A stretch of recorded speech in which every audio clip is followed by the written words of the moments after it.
네, 여러분 안녕하세요. 더하다 성형외과 대표원장 이종훈입니다. 자, 오늘 또 주제 뭐죠?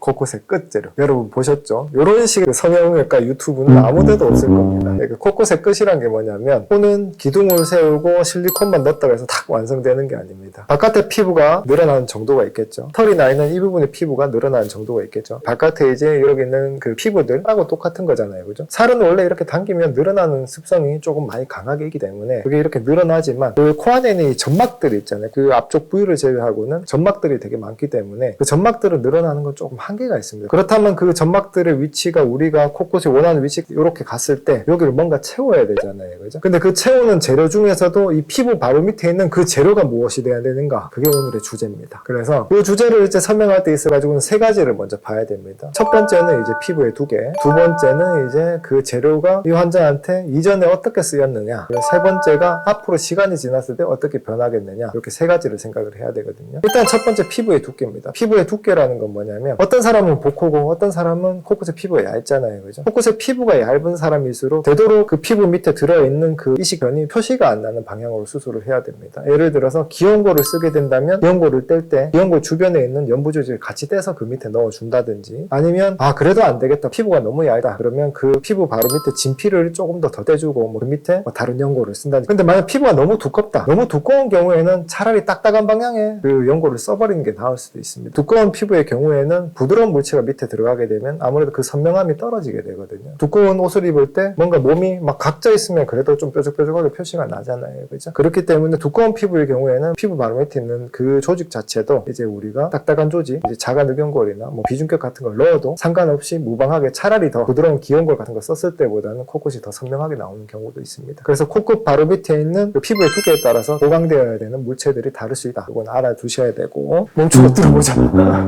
네, 이제 두 번째는 뭐냐면 이전에 수술에서 어떻게 코끝에 재료를 딴 걸 썼느냐, 이걸 봐야 되는 이유가 뭐냐면 코끝의 재료로 인공부를 쓰는 분들도 계십니다. 특히나 고어텍스 같은 거로 이제 써버리는 분들도 계시거든요. 근데 이제 고어텍스나 인공물 같은 게 코끝에 쓰였다거나 하게 되면 코끝 피부가 굉장히 좀 많이 흡착되듯이 그 조직 재료에 붙어가지고 코끝 피부가 굉장히 얇아져 있는 경우가 있습니다. 그런 경우에는 무조건적으로 우리가 그 피부 얇아진 경우를 살려주기 위해서 그 피부 밑에 진피를 꼭 덧대줘야 되거든요. 만약 이제 피부 밑에 진피를 덧대줘야 된다면 그 밑에 있는 조직 자체는 조금 더 부드러운 조직이 들어가야 되겠죠. 그죠? 연골 중에 가장 부드러운 것은 기연골입니다. 진피, 그 다음 기연골 덧대가지고 그 밑에 덧대줘야지, 뭐 덧대고 기연골만 덧대주면 아무리 부드러운 연골이라도 그 피부 쪽에는 연골에 표시가 날 수밖에 없습니다. 그래서 이전 수술에 인해 가지고 피부가 이미 얇아져 버린 경우라면 이 사람 이 피부 자체는 두꺼워질 가능성이 전혀 없잖아요. 그죠? 그럴 때는 진피를 꼭 덧대주고 밑에 또 부드러운 연골, 이제 기연골 같은 거를 덧대주는 게 좋다, 이렇게 생각하시면 되고.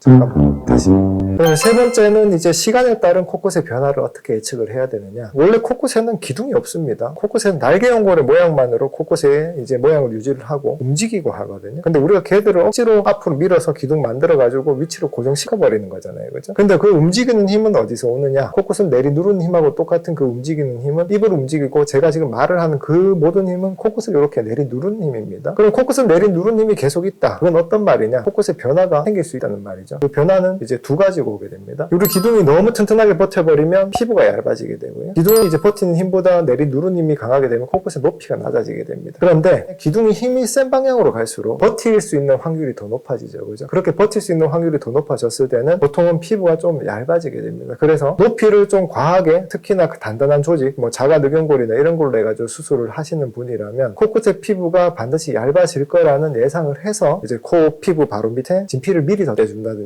아니면 기연골을 썼지만 환자한테 피부가 얇아지는 표시가 나서 나중에 진피를 덧대줘서 약간 더 보강하는 식의 흉보는 수술이 필요할 수도 있다, 이렇게 설명을 하고 수술에 들어가야 되겠죠. 그래서 이제 시간에 따른 변화 자체는 솔직히 이건 막을 수가 없습니다. 왜냐하면 코가 원래 높은 사람들도 우리가 입을 움직이는 그 힘이 코끝에 작용하는 내리 누르는 힘 때문에 코끝이 좀 퍼지고 낮아지게 되거든요. 그래서 어느 정도는 만약 코끝의 높이 욕심을 너무 내버리신다면 그 코끝 바로 밑에 우리가 아무리 부드러운 조직으로 싸다고 하더라도 코끝에 연골이 표시나는 경우는 있을 수 있다. 요거를 명심을 하시고 수술을 받으셔야 되는 겁니다. 네, 이상 코끝 피부에 바로 밑에 뭐가 있어야 되느냐, 조금 편협한 주제들에 궁금하신 게 있다면 여러분 저희한테 의뢰 주시면 저희 또 영상 촬영하도록 하겠습니다. 이상 더하다 성형외과 대표원장 이종훈이었습니다. 다음에 또 만나요.